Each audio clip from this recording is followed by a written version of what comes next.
Hello everyone, मैं हूं हीना और आप देख रहे हैं लीगल परसेप्शन। आज की इस वीडियो में हम कॉन्स्टिट्यूशन के एक बहुत ही मोस्ट इम्पॉर्टेंट टॉपिक को डिस्कस करने वाले हैं, लोकहितवाद यानी पब्लिक इंटरेस्ट लिटिगेशन, जिसे हम शॉर्ट फॉर्म में PIL भी कहते हैं। लोकहितवाद का क्या मतलब है, क्या इसका पर्पज़ है, कौन कौन से इसमें केस लॉज हैं, वो सब हम इस वीडियो में डिटेल में डिस्कस करेंगे। जितने भी केस लॉ हम इस वीडियो में डिस्कस करेंगे वो सब एग्ज़ाम के लिहाज से मोस्ट इम्पॉर्टेंट है, क्योंकि लोकहितवाद और PIL एक ऐसा टॉपिक है जो एग्ज़ाम में अक्सर जो है ज़्यादातर लॉन्ग क्वेश्चन के रूप में ही पूछा जाता है। तो चलिए शुरू करते हैं, लेकिन आगे बढ़ने से पहले मैं आपको बताना चाहूँगी कि अगर आप इस वीडियो लेक्चर की PDF लेना चाहते हैं तो आप फ्री में टेलीग्राम से ले सकते हैं, जिसका लिंक आपको डिस्क्रिप्शन में मिल जाएगा। तो चलिए शुरू करते हैं। सबसे पहले लोकहितवाद के बारे में हम ये जानेंगे कि कॉन्स्टिट्यूशन में कहाँ इसके लिए, जब हमें लोकहितवाद दायर करना होता है, PIL डालनी होती है, तो कॉन्स्टिट्यूशन में कहाँ पर इसका प्रावधान दिया गया है। तो देखिए, भारतीय संविधान के अनुच्छेद 32 में सुप्रीम कोर्ट को और अनुच्छेद 226 में हाई कोर्ट को मूल अधिकारों के लिए रिट निकालने की शक्ति जो है वो दी गई है। ये तो हमें पता ही है, जब हम फंडामेंटल राइट पढ़ते हैं तो सबसे लास्ट वाला जो उसमें आर्टिकल है, आर्टिकल 32, जो हमें संवैधानिक उपचारों का अधिकार देता है, तो उसमें साफ कहा गया है कि सुप्रीम कोर्ट को 5 प्रकार की जो रिट है वो निकालने का अधिकार है। अब मूल अधिकारों के लिए रिट निकालने की शक्ति आर्टिकल 32 में सुप्रीम कोर्ट को दी गई है, तो इसी तरह से 226 में उच्च न्यायालयों को दी गई है। अब इसके साथ ही उच्चतम न्यायालय और जो उच्च न्यायालय हैं वो अन्य आदेश या निर्देश के लिए भी इन्हें रिट निकालने की शक्ति दी गई है। अब एक बात ध्यान देने की ये है कि जो आर्टिकल 32 है उसमें केवल मूल अधिकारों के अतिक्रमण के लिए सुप्रीम कोर्ट रिट निकाल सकता है, जबकि जो हाई कोर्ट है वो 226 में मूल अधिकारों के अलावा अन्य प्रयोजनों के लिए भी रिट को निकाल सकता है। यानी इस एक तरीके से अगर हम देखें तो जो हाई कोर्ट की पावर है वो रिट के मामले में सुप्रीम कोर्ट से थोड़ी ज़्यादा है, क्योंकि अगर हम देखें तो सुप्रीम कोर्ट तो ऐसा सिर्फ मूल अधिकारों के संबंध में कर सकता है, जबकि हाई कोर्ट अन्य परियोजनों के मामले में भी ऐसा कर सकता है। अब हम इसका मतलब जानेंगे कि लोकहितवाद कैसे किसे हैं। देखिए, किसी भी टॉपिक को पढ़ने के लिए उसका मीनिंग जानना बहुत ज़रूरी होता है, उसका अर्थ जानना बहुत ज़रूरी होता है। तो यहाँ पे हम सबसे पहले इसका मीनिंग जानेंगे। देखिए, इसे अंग्रेज़ी में कहते हैं पब्लिक इंटरेस्ट लिटिगेशन, इंग्लिश में से ये कहते हैं, और इसका शॉर्ट फॉर्म बनता है PIL। और इसे क्यों निकाला जाता है, क्या इसका मतलब है, तो देखिए, इसे पीड़ित की तरफ से कोई भी व्यक्ति या संस्था दायर कर सकती है। यानी कोई विक्टिम व्यक्ति है, मतलब विक्टिम का मतलब जिसके अधिकारों का हनन हुआ है, और उसकी तरफ से कोई अदर पर्सन, कोई दूसरा व्यक्ति या कोई संस्था जब केस फाइल करती है उसके हित के लिए, उस पर्सन के हित के लिए जिसके अधिकारों का उल्लंघन हुआ है, तो उसे हम लोकहितवाद कहते हैं। सुप्रीम कोर्ट और हाई कोर्ट ने अपने अनेकों जजमेंट में ही ये घोषित कर दिया था कि पीड़ित की तरफ से कोई व्यक्ति वाद दायर कर सकता है। तो बहुत सारे जजमेंट्स आए हैं हाई कोर्ट के भी और सुप्रीम कोर्ट के भी, जिसमें कोर्ट ने इस चीज़ को क्लियर कर दिया था कि अगर कोई पर्सन अपने अधिकारों को लागू कराने में असमर्थ है किसी भी कारण से, चाहे अपनी सामाजिक परिस्थिति के कारण या आर्थिक परिस्थिति के कारण, उसके पास इतने पैसे नहीं है कि वो सुप्रीम कोर्ट में जाए या हाई कोर्ट में जाकर अपने अधिकारों को लागू करा सके, तो उसकी तरफ से कोई भी अदर पर्सन या कोई संस्था जो है वो केस फाइल कर सकती है, और उसी को कहा जाता है लोकहितवाद। अब हम एक चीज़ और जान लेते हैं कि इस वाद की अवधारणा के प्रारंभ का श्रेय किसको जाता है, यानी इसको शुरू करने का जो क्रेडिट है वो किसको जाता है। तो अगर हम इंडिया की बात करें तो इंडिया में से शुरू करने का श्रेय जाता है जस्टिस PN भगवती और जस्टिस कृष्णैयर जी को। ये दो जस्टिस, मतलब जजेस जो थे, वो ऐसे थे जिन्होंने PIL की अवधारणा को इंडिया में आगे बढ़ने में बहुत ज़्यादा मदद की है, हम ये भी कह सकते हैं।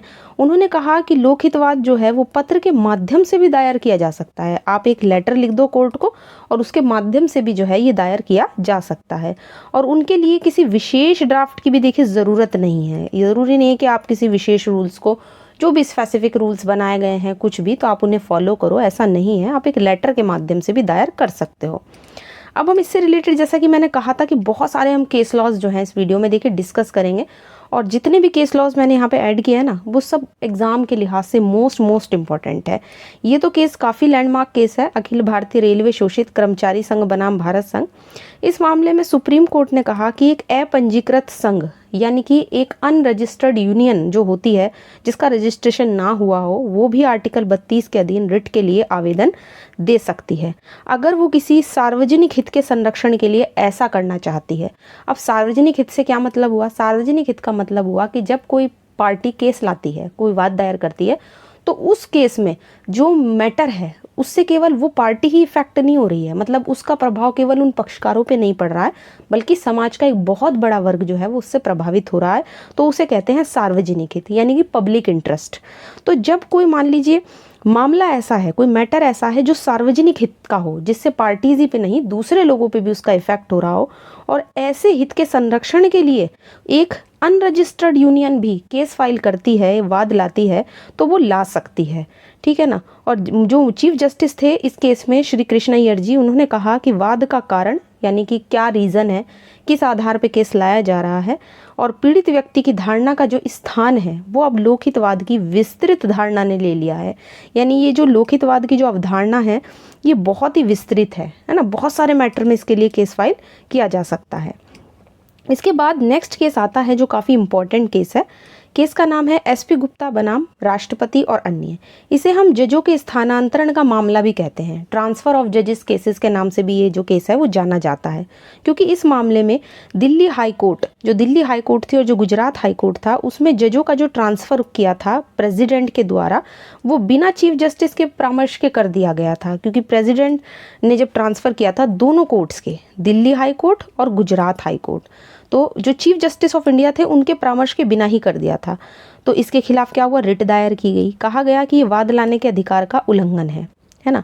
सुप्रीम कोर्ट के 7 जजेस की बेंच बनती है और उन्होंने जजमेंट सुनाते हुए कहा, जिसमें जस्टिस पीएन भगवती जी की तरफ से ये कहा गया कि जो जनहित याचिका है, यानी कि जो हमारा पीआईएल जो डाली जाती है, वो वाद लाने के अधिकार का एक अपवाद है, एक एक्सेप्शन है। अपवाद क्यों कहा गया? अपवाद इसलिए कहा गया कि देखिए, जिस व्यक्ति के अधिकारों का हनन होता है, आमतौर पे क्या होता है कि वही केस फाइल करता है, वही पार्टी केस लाती है कोर्ट में जिसके अधिकारों का हनन हो। लेकिन पीआईएल को वाद लाने के अधिकार का एक्सेप्शन इसलिए कहा गया क्योंकि यहाँ पे केवल वो पक्षकार ही नहीं जिसके अधिकारों का हनन हुआ है, बल्कि उसकी तरफ से कोई और व्यक्ति भी वाद ला सकता है, ऐसा नहीं है ना। और अभी जैसे मैंने ऊपर बताया था कि सार्वजनिक हित के लिए भी केस फाइल किया जा सकता है, अगर एक ऐसा मैटर है जिससे दूसरे लोगों के अधिकार इफेक्ट हो रहे हैं, तो ये किसी भी माध्यम से दायर किया जा सकता है, कोर्ट ने ये कहा। और इसमें किसी तकनीकी नियमों, किसी टेक्निकल रूल्स को फॉलो करने की भी आपको ज़रूरत नहीं है। तो मेरे हिसाब से ये जो केस है ये काफ़ी इम्पॉर्टेंट केस है पीआईएल के हिसाब से। इसके बाद अब हम इसके पर्पस जान लेंगे, है ना। लोकहितवाद का पर्पस क्या है? पर्पस बहुत ही सिंपल वर्ड्स में मैंने यहाँ पे ऐड किया है। देखिए, गरीब लोगों के लिए न्याय पाने के रास्ते को सरल बनाना ही इसका पर्पस है। जो निर्धन लोग होते हैं उनके लिए, उन्हें किस तरीके से जस्टिस मिल सके, इजीली कैसे वो जस्टिस पा सकें, उसके लिए इस रास्ते को सरल बनाना है।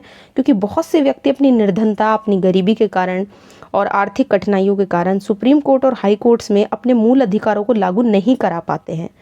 और जबकि आर्टिकल 21 जो है वो हर व्यक्ति को जीने का अधिकार दे रहा है, राइट टू लाइफ दे रहा है आर्टिकल 21। इसलिए ऐसे व्यक्ति की तरफ से किसी भी संस्था या व्यक्ति के द्वारा पीआईएल जो है वो डाली जा सकती है। तो ये चीज़ क्लियर हुई। अब हम इससे रिलेटेड एक और केस देखेंगे। केस का नाम है people's union for democratic rights बनाम भारत संघ। इस मामले में भी जस्टिस पीएन भगवती जी ही थे। उन्होंने कहा कि लोकहितवाद को बढ़ावा देने से न्यायालय में मामलों की वृद्धि हो जाएगी और उससे निपटने में देरी होगी। किसी राज्य को अपने नागरिकों से ये कहने का अधिकार बिल्कुल नहीं है। ठीक, हमारे न्यायालयों में केवल धनी व्यक्तियों के ही मामले लंबित पड़े हैं, पेंडिंग पड़े हैं। इसलिए जब तक उनके मामले नहीं निपटाए जाएंगे तब तक गरीब लोगों के मामले ना लाए जाएं। अगर हम ऐसा किसी से कह देंगे तो ऐसा करने से तो कमज़ोर आदमी के लिए, जो कमज़ोर लोग हैं समाज का, जो कमज़ोर वर्ग है, उसके लिए तो न्याय पाने का रास्ता बिल्कुल ही बंद हो जाएगा। तो उन्होंने कहा कि अगर पीआईएल से, कहने का मतलब क्या है, अगर मैं इन शॉर्ट में कहूँ इस केस में, उनका ये कहना था कि अगर पीआईएल के केसेस लाने से कोर्ट में मामलों की संख्या बढ़ रही है, तो इसका मतलब ये नहीं कि हम ये कह दें कि पहले जो धनी व्यक्ति हैं उनके मामले निपटा लिए जाएं और गरीब वर्ग के जो मामले हैं जो पीआईएल के माध्यम से ला रहे हैं उनको रोक दिया जाए। ऐसा करना गलत होगा, क्योंकि अगर हम ऐसा करेंगे तो जो कमज़ोर वर्ग है उसके लिए न्याय पाने का रास्ता जो है वो बिल्कुल बंद हो जाएगा। हमें ऐसा नहीं करना है। तो पीआईएल से अगर मामलों में वृद्धि होती है तो कोई बात नहीं। इसके बाद आता है एक बार फिर से एसपी गुप्ता व अन्य बनाम राष्ट्रपति वाला केस। इस मामले में भी देखिए जस्टिस पीएन भगवती ही जे थे। मैंने अभी बताया था ना कि इसकी जो पीआईएल के अवधारणा का श्रेय है वो जस्टिस पीएन भगवती जी को और जस्टिस कृष्ण अय्यर जी को जाता है। दोनों ही जजेस ने काफ़ी बड़ा इंपॉर्टेंट रोल प्ले किया है पीआईएल के क्षेत्र में। और देखिए, अगर हम इसमें देखें तो ज़्यादातर इसमें जितने भी हम जजमेंट्स यहाँ पे देख रहे हैं वो जस्टिस पीएन भगवती और जस्टिस कृष्ण अय्यर जी के ही हैं। तो इस केस में उन्होंने क्या कहा कि लोकहितवाद के दुरुपयोग को रोकने के लिए उन्होंने कुछ गाइडलाइन बताई। उन्होंने कहा कि हमें इस मामले में सचेत होकर देखना चाहिए। किस मामले में? पीआईएल के मामले में, कि इस तरह के मामले जो कोर्ट में ला रहा है क्या वे सद्भावनापूर्वक काम कर रहे हैं, मतलब जो व्यक्ति पीआईएल के रूप में केस फाइल कर रहे हैं कोर्ट में, क्या वो व्यक्ति सद्भावपूर्वक काम कर रहे हैं, गुड फेथ में काम कर रहे हैं, है ना। वे अपने कहीं निजी लाभ, अपने व्यक्तिगत लाभ के लिए तो ऐसा नहीं कर रहे हैं, कहीं ऐसा तो नहीं है कि वो अपने हितों को साधने के लिए ऐसा कर रहे हो, है ना, अपना ही लाभ देख रहे हो ऐसे केसेस में। किसी अन्य कुटिल विचार से तो वो प्रेरित नहीं है। न्यायालय ऐसे व्यक्तियों को दुरुपयोग की अनुमति नहीं दे सकता। तो ये हम इसको इसके पर्पज़ में मान सकते हैं, इसका उद्देश्य हम ये समझ सकते हैं। तो कोर्ट ने यहाँ पे ये चीज़ क्लियर कर दी कि हमें ये चीज़ भी देखनी चाहिए, जब पीआईएल की तरफ से केस आता है, पीआईएल के रूप में आता है, व्यक्ति अपने निजी लाभ के लिए तो ऐसा नहीं कर रहा है। इसके बाद एक और नेक्स्ट केस आता है जफ़र इमाम नकवी बनाम भारत का निर्वाचन आयोग। देखिए अब इस मामले में क्या हुआ, क्योंकि व्यक्तिगत हित की बात हुई है तो उससे रिलेटेड ही ये केस है। इस मामले में लोकहितवाद दायर करके राजनीतिक नेताओं के द्वारा जब चुनाव का प्रचार होता है, इलेक्शन के लिए जो लोग कैंपेन वगैरह करते हैं, उसके दौरान जो नेता भाषण पर रोक लगाने के लिए एक कोर्ट में याचिका दायर की गई। क्योंकि क्या हुआ था इस मामले में कि कुछ राजनीतिक नेता थे और चुनाव प्रचार के दौरान वो भाषण दे रहे थे, तो जो भाषण वगैरह होता है चुनाव के दौरान, उसी पर रोक लगाने के लिए एक याचिका दायर कर दी गई। याचिका भी कैसी? पीआईएल की याचिका, लोकहितवाद की याचिका। और जिसने याचिका डाली थी उसका कहना था कि इससे सामाजिक एकता प्रभावित होती है और उन पर कठोर कार्यवाही करनी चाहिए, और इसके लिए निर्देश जारी करने के लिए एक पीआईएल डाल दी गई कोर्ट में। तो न्यायालय ने याचिका को खारिज कर दिया और कहा कि वास्तविक रूप से अगर देखा जाए तो हम इसे पीआईएल नहीं कह सकते, हम इसे लोकहितवाद नहीं कह सकते, क्योंकि इससे व्यक्तिगत लाभ जो है इसमें हमें दिखाई दे रहा है। हमें ऐसा लग रहा है कि इससे जिस पर्सन ने जो कोर्ट में याचिका डाली है लोकहितवाद के लिए, तो लोकहितवाद के रूप में, तो उसमें उस व्यक्ति का जो है वो अपना प्राइवेट बेनिफिट है, उसमें उसका व्यक्तिगत लाभ जो है दिखाई दे रहा है। ऐसा कुछ नहीं दिखाई दे रहा कि किसी वर्ग को या किसी और व्यक्ति को लाभ पहुंचाना चाहता है। इसके बाद नेक्स्ट केस आता है बंधुआ मुक्ति मोर्चा संघ का मामला वर्सेस यूनियन ऑफ इंडिया है। इस मामले में एक सामाजिक संस्था थी, उसने कोर्ट को एक पत्र लिखा और सुप्रीम कोर्ट को ये इन्फॉर्मेशन दी कि हरियाणा राज्य का फरीदकोट जिला है, जिसमें पत्थर की खानों में काफ़ी संख्या में जो श्रमिक हैं, जो लेबर हैं, वो काम कर रही है। बहुत ही बुरी उनकी कंडीशन है, दयनीय दशा है उनकी, और उसमें बहुत सारे, अगर आप देखें तो उसमें बंधुआ मजदूर भी थे। कोर्ट ने पत्र को ही रिट मान लिया, जैसा कि मैंने अभी ऊपर आपको बताया था कि एक पत्र के माध्यम से भी पीआईएल डाली जा सकती है। तो इस केस में भी एक पत्र ही जो था वो सुप्रीम कोर्ट को लिखा गया था, एक लेटर लिखा गया था। कोर्ट ने क्या किया, उस लेटर को ही क्या मान लिया, केस फाइल, मतलब एक तरीके से वाद पत्र मान लिया, और 2 अधिवक्ताओं का एक आयोग नियुक्त किया, और जिसने जांच करके बताया और कोर्ट को अपनी रिपोर्ट दी कि हाँ, संस्था ने जो भी आरोप लगाए हैं वे बिल्कुल सत्य हैं, सही है वे आरोप। अब जस्टिस पीएन भगवती जी ने इसी मामले में जजमेंट सुनाते हुए कहा कि जो पीआईएल है वो ऐसे मामलों में सरकार को आपत्ति करने की बजाय सरकार को ऐसे मामलों का स्वागत करना चाहिए, जिससे कि सरकार समुचित कदम उठाए और बंधुआ मजदूरों को पहले मुक्त कर सके और उनकी स्थिति में फिर सुधार कर सके। तो यहाँ पे जो बंधुआ मजदूर थे उनके लिए एक बहुत अच्छा जजमेंट जो है वो कोर्ट की तरफ से आया था। और ये जो केस है ये काफ़ी इंपॉर्टेंट केस है, और इसमें क्योंकि बेसिकली ये जो है हमारा बंधुआ मजदूरी से डील करता है ना। बंधुआ मजदूरी की समस्या ऐसी है जो आज भी कई जगह समस्या बनी हुई है। तो ये एक तरीके से बड़ा अच्छा जजमेंट था। और इसके बाद आता है डीएस नकारा वर्सेस यूनियन ऑफ इंडिया का केस। यहाँ पे कोर्ट ने कहा कि कोई भी पंजीकृत सोसाइटी, कोई भी रजिस्टर्ड सोसाइटी है, कोई गैर राजनीतिक स्वैच्छिक संघ है, मतलब नॉन पॉलिटिकल कोई यूनियन अगर बना ली जाती है तो वो भी तो आर्टिकल 32 के अधीन उपचार के लिए रिट पिटिशन फाइल कर सकती है। तो ऐसा नहीं है कि केवल अनरजिस्टर्ड यूनियन ही फाइल कर सकती है, बल्कि एक नॉन पॉलिटिकल कोई यूनियन है या कोई पंजीकृत सोसाइटी है ना, वो भी केस फाइल यहाँ पे कर सकती है। तो ये चीज़ हमें ध्यान रखनी है। इसके बाद आता है case MC Mehta versus union of India का केस। इस मामले में जस्टिस पीएन भगवती जी थे, उन्होंने लोकहितवाद के प्रयोग के लिए यहाँ पर कुछ नियम बनाए। क्या नियम बताए उन्होंने कहा कि कोई भी निर्धन व्यक्ति किसी भी व्यक्ति को पत्र लिख सकता है, किसी भी न्यायाधीश को पत्र लिख सकता है, लेटर लिख सकता है। पत्र के साथ साथ शपथ पत्र का होना भी ज़रूरी नहीं है। अक्सर क्या होता है, एफिडेविट हमें लगाना होता है, तो उन्होंने एफिडेविट के लिए भी यहाँ पे मना कर दिया, शपथ पत्र के लिए भी मना कर दिया। और उन्होंने कहा कि न्यायालय का नाम पत्र में लिखना चाहिए, किसी न्यायाधीश के नाम पर लेटर नहीं लिखना चाहिए। तो अगर हम पीआईएल डाल रहे हैं और हमें सारे रूल्स फॉलो नहीं भी करने हैं तो कोई बात नहीं, हम एक लेटर लिख सकते हैं। और साथ ही उसके साथ ज़रूरी नहीं है कि हमें एफिडेविट ही लगाना हो। और क्या होगा कि हम कोर्ट के नाम हमें उसे लिखना है, ना कि किसी न्यायाधीश का नाम हमें उसमें लिखना चाहिए। इसके बाद जो नेक्स्ट पॉइंट कोर्ट ने बताया, दूसरा नियम ये था कि अनुच्छेद 32 के अधीन न्यायालय को उचित मामलों में जहां निर्धन व्यक्ति के मूल अधिकारों का उल्लंघन होता है उसे प्रतिकर प्रदान करने की भी शक्ति है। यानी कोर्ट उस व्यक्ति को कंपनसेशन भी दिला सकता है। और द्रुदल शाह वर्सेस भीम सिंह के मामले में याचिकाकर्ता को नुकसानी दी गई थी। यानी इन दो केसेस को हम इसका अच्छा एग्जाम्पल मान सकते हैं। रुदल शाह वाला केस है जिसमें एक व्यक्ति को बिना केस फाइल किए ही उसे बहुत सालों तक जेल में बंद रखा गया था, और भीम सिंह का मामला भी एक ऐसा ही कुछ मामला था। तो दोनों ही केसेस जो हैं वो हम इस वाले नियम के एक उदाहरण के रूप में ले सकते हैं कि जैसा कि कोर्ट ने कहा कि वो कोर्ट जो है वो कंपनसेशन भी दिला सकता है। तो अगर कंपनसेशन की बात आती है तो कोर्ट यहाँ पे जो है वो कंपनसेशन भी दिला सकता है। ये चीज़ हमें ध्यान रखनी है दूसरे नियम के तहत। तीसरा जो पॉइंट कोर्ट ने यहाँ पे बताया वो है कि अनुच्छेद 32 के अधीन न्यायालय निर्धन और सामाजिक और आर्थिक रूप से जो उपेक्षित लोग हैं उनके मूल अधिकारों के अतिक्रमण का पता लगाने के लिए आयोग भी नियुक्त कर सकता है। जैसे कि अभी ऊपर मैंने केसेस में बताया था कि कोर्ट ने बंधुआ मुक्ति वाले केस में एक आयोग नियुक्त किया था, जैसे कि बंधुआ मुक्ति मोर्चा के मामले में, है ना, जैसा अभी मैंने एग्जाम्पल देकर आपको बताया है। तो एक आयोग भी नियुक्त किया जा सकता है। इसके बाद अब हम बढ़ते हैं आगे और एक क्यूरेटिव पिटीशन की क्योंकि बात यहाँ पर आती है, तो पीआईएल के मामले में क्यूरेटिव पिटीशन भी बहुत इंपॉर्टेंट मानी जाती है। उपचारात्मक याचिका, केस का नाम है रूपा अशोक हुर्रा वर्सेस अशोक हुर्रा का केस। सुप्रीम कोर्ट के देखिए 5 जजेस की बेंच बनती है और कोर्ट ने इस मामले में कहा कि आर्टिकल 32 के अधीन अपने अंतिम निर्णय को जिसको याचिका के द्वारा चुनौती नहीं दी जा सकती थी। यानी कोर्ट क्या करती थी, पहले कोर्ट के अनुच्छेद 32 के अधीन अगर कोर्ट कोई भी अपना जजमेंट दे देती थी तो हम उसे किसी भी मतलब चैलेंज नहीं कर सकते थे किसी भी तरीके से। और अब गंभीर अन्याय के निवारण के लिए अब कोर्ट के फैसले का पुनर्विलोकन हो सकता है, उसका रिव्यू हो सकता है। ये चीज़ हमें ध्यान रखनी है। और इस नए नियम को ही न्यायालय ने उपचारात्मक याचिका का नाम दिया है, यानी इसे कहा जाएगा क्यूरेटिव पिटीशन। तो उपचारात्मक याचिका का मतलब यही है कि कोर्ट ने अगर कोई जजमेंट दे दी तो आप उस जजमेंट के रिव्यू के लिए, उसके पुनर्विलोकन के लिए आप कोर्ट में 32 के तहत आवेदन कर सकते हो।